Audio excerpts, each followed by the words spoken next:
Bonjour, moins de journaux dans les kiosques en ce jeudi de l'Ascension, l'occasion de se poser un peu et de plonger dans le grand reportage proposé par Libération dans le fief de Boko Haram au nord du Nigeria.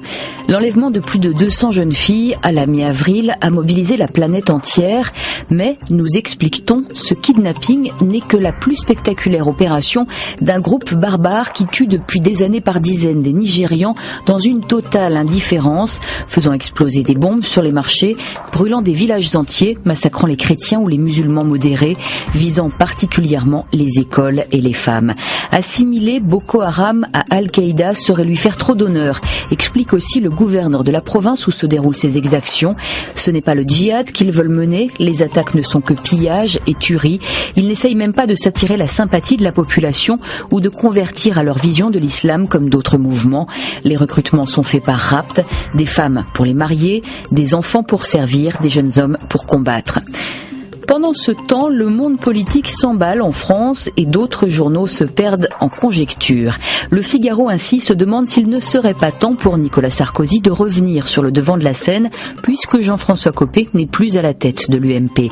Ses amis le presseraient de revenir. Brice Hortefeux ainsi dit ceci: le FN nous nargue, le parti est ruiné et décapité, le centre n'est pas en bon état non plus, il faut vite réagir.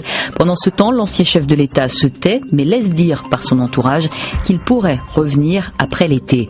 Le Parisien aujourd'hui en France creuse lui aussi. Sarkozy aurait déjeuné avec des sénateurs. Il nous a dit des choses très importantes, a déclaré un des convives. On n'est pas plus fixé avec tout cela. Alors le quotidien préfère s'étendre sur un péril plus concret qui vise les paisibles retraités. Ils sont de plus en plus souvent victimes de vols par ruse et les escrocs redoublent d'imagination. Ils sont faux plombiers, policiers, contrôleurs des eaux et boueurs banquiers. Ils parlent beaucoup, endorment et repartent avec des bijoux, de l'argent, voire des lingots. Des lingots justement, il en manque dans les caisses de l'État. D'après Le Monde, la Cour des comptes a débusqué un trou de 12 milliards d'euros dans le budget de l'État 2013 et selon elle, le budget suivant serait irréaliste et pendant ce temps, l'exécutif continue d'affirmer que les impôts n'augmenteront pas. Pas comme le chômage qui progresse fortement en avril et c'est une exception française, dit Le Figaro. Dans tous les autres pays d'Europe, la tendance est à la baisse, même minime. Le pays fait figure de mouton noir.